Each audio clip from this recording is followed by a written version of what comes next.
sign of love is something so subtle. You just know it's there. You don't feel nothing. You just know you don't want to be without this person for one moment. Whether this person is in front of you, whether that person is now expressing things that you are so comfortable with. Brought her into this tent. And there are many stories about why he brought her into this tent and why, after he brought her into this tent, he then realized that the candle that had always been lit in the tent of Sarah, says the Zohar, had gone out when Sarah passed away. And when Rivka was brought into this tent by Isaac,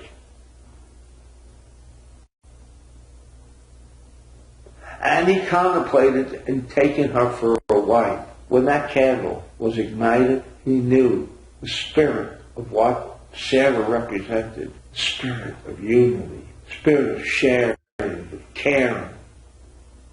These were the aspects that Isaac sought.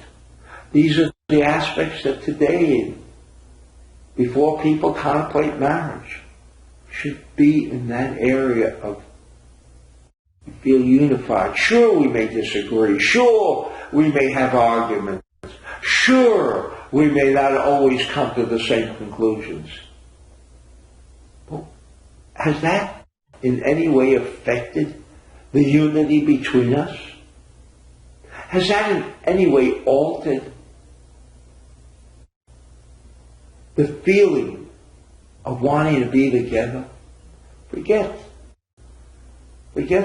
the emotion, which of course is very much on a physical level.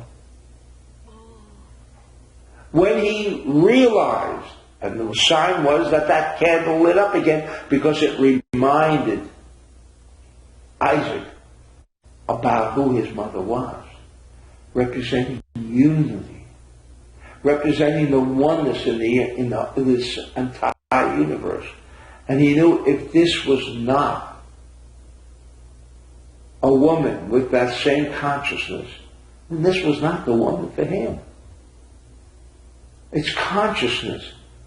It's not, which is again on another level. It's not physical. Consciousness, you can't use your five senses to measure. But on that level, the sharing, the caring, the feeling of that this universe should be one, for it was intended to be one, rather than constantly the strife, the war that has been the landscape of every generation. Irrespective of how he might have felt with the chemistry, with the emotional feelings, he knew that to sustain this marriage and that ultimately the love that would generate between the two would be a love based on that principle of unity. Unity. Feeling.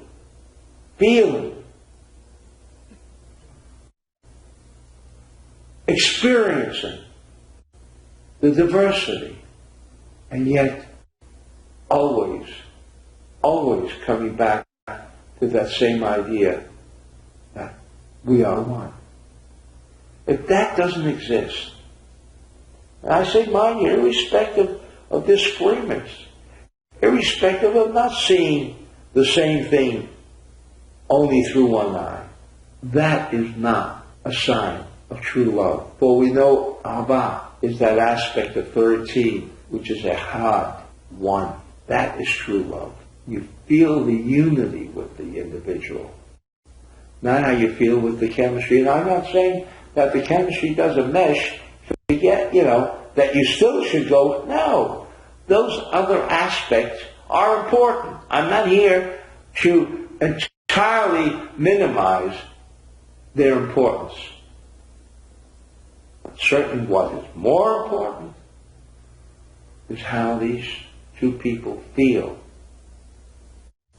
about the closeness which which manifests itself as unity, as oneness. That is true